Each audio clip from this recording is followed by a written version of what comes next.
Penjualan Hintalu hingga wayah ini terus meningkat di pasaran. Permintaan Hintalu ayam maupun Hintalu itik sehabis lebaran meningkat hingga 50% wayah hari biasanya.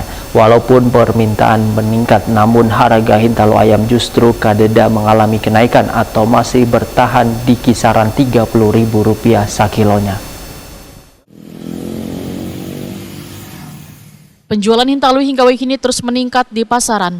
Permintaan Hintalu ayam maupun Hintalu itik sehabis lebaran meningkat hingga 50% pada hari biasanya. Taufik, salah seorang penjual Hintalu di Pasar Kesatria Veteran Banjarmasin Timur, Wahetakwani Prima TV Baisukan Jumat 28 April 2023 memandahkan dalam sehari penjualan Hintalu bisa mencapai 10-20 rak. Menurut Taufik, walaupun permintaan meningkat, namun harga Hintalu ayam justru kadada mengalami kenaikan atau masih bertahan di kisaran Rp30.000 sakilonya. Dikarenakan persediaan Hintalu ayam baik matan lokal maupun Pulau Jawa, pengirimannya masih stabil.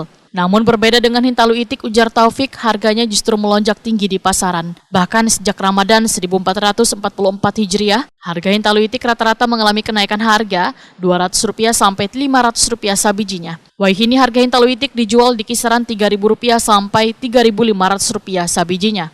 Nih, setelah hampir sepekan nih setelah Lebaran, mungkin untuk penjualan telur sendiri sampai saat ini seperti apa nih, Bang? Sedang ramai gitu. Masih ramai ya. Yang mulai meningkat penjualan sejak berapa hari menjelang Lebaran tuh sampai sekarang? 2 hari sebelum Lebaran, 3 hari lah. Yang mulai meningkat itu ya, Bang ya? Lebih ke apa mungkin yang paling banyak diminati masyarakat mungkin? Dua-duanya murah ayam. Oh, rata aja ya. Untuk ini nggak pengaruh ke harga nggak mungkin untuk karena permintaan meningkat? Kalau telur ayam sih stabil aja, telur itik yang Oh gitu. Baru tahun ini kah telur ayam nggak ada naik? ya Oh, berapa bertahan sampai sekarang ini? 30. 1 kilo. Itu nggak ada naik-naik lagi lah, Bang lah. Oh, yang gitu. Biasanya kalau tahun dulu sampai berapa, Bang? Kalau menjelang Lebaran? Oh gitu ya. Itu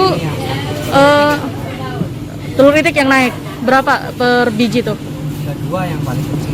Paling kecil. Biasanya berapa itu? Kalau yang paling kecil itu? Paling di bawah 3.000. Oh gitu. Apa pengaruhnya mungkin untuk telur itik sendiri nih, Bang? Produksinya yang kurang, Itik. permintaan banyak. Oh.